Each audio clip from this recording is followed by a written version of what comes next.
and you all deserve praise. But this list is really interesting. So I was thinking about how best to handle this, and I really wanted to kind of do like a roast. And the modern example is the Comedy Central roast, but the language is just not appropriate, certainly from my mouth. And then I went to the old roasts, the Dean Martin roasts, and if anyone were to repeat the tenor and the tone of those jokes, you would be branded everything. Sexist, racist, misogynistic, homophobic. So they're jokes that I can't say tonight. Like, I had this whole shtick going, and I can't say it. Like, for instance, the joke that I would have liked to tell tonight, but I can't, is the only thing older and whiter than this list is the North Pole. You can't say a joke like that today. You can't say a joke like that. You can't say a joke like, there hasn't been a list this white since last year's Oscar nomination. You can't say a joke. Victor Brown can laugh at that joke, but you can't say. And you know, Vinny Ignazio at 3. I don't have a problem with that, but it sounded as if he's the next Cardinal. Vinny Ignazio at 3.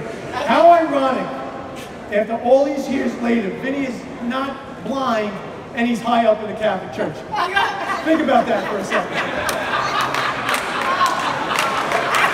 All right, Fred Cerullo at 10. Why? Because Fred is perfect. The perfect 10. Fred Cerullo at 10. Eddie Burke at 13. Now, why do you do that to Eddie Burke? You know it's unlucky, right? This is a man who for decades has had to dance between the raindrops of Guy Molinari, Jimmy Molinaro, and Jimmy Oddo. Come on, 13? He couldn't deserve a bigger break than that? All right, so how about this one? Rich and Lois are at 1. Brian is at 2. The Democratic Party chair is at 12. John Fusco is at 39. Has anyone checked on Bobby Ciamodella? Go by the garage, see if there's an idling car. If we could have gotten Sam Farag on the list, we would have kept the sharp objects away from Bob for a long time. Speaking of Guy came in at 42. I want to play for you an exclusive audio that I got access to. Bear with me. There's a ring like a phone. Hello?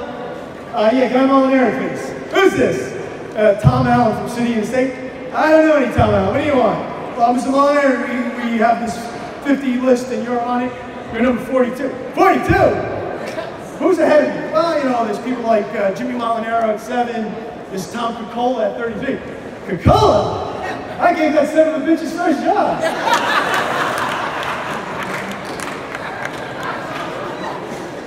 So a bishop, a rabbi, and Vinny Ignazio walk into a bar. We covered all the bases. 2 more jokes and then I'll get serious. What does Frank Morano have to do to get on this list? This is a guy who endures working with Curtis Sleever through what, 3 or 4 marriages? He had to work with Ron Kuby. He spends his morning saying to Joe Piscopo, Aleppo, Aleppo. And of course he's got to craft those softball questions for John Gambling for his guests. All right, that's the last of the jokes. On a serious, tell you, this is a tough crowd. You're influential, but your sense of humor is a little fake. We did a op-ed piece that is running in City and State about Staten Island and why Staten Island is different. And there's one line in it that is my favorite line of the piece, and it's, here a rope is used not for a tug of war, but as a lasso that binds us together for the good of the borough. I was referring to the Democratic elected officials and the Republican elected officials, but it speaks to all of Staten Island. It speaks to folks in the not-for-profit community, in the civic associations, advocates for different movements. We are Staten Islanders. So in an era where they try to label us in different ways, the one label they can't break is the fact that we're Staten Island. And yes, we do have an us against the world mentality, and that's born out of experience. I'm proud to be the borough president. I'm proud to follow in the footsteps of great people like Jimmy Molinaro. I'm proud to know and work with so many of you. You are influential. You do wonderful things for this borough. Thank you so much. City and State, thank you for covering us. Thank you for shining a positive light on Staten Island. It is very much appreciated. Stay safe and God bless.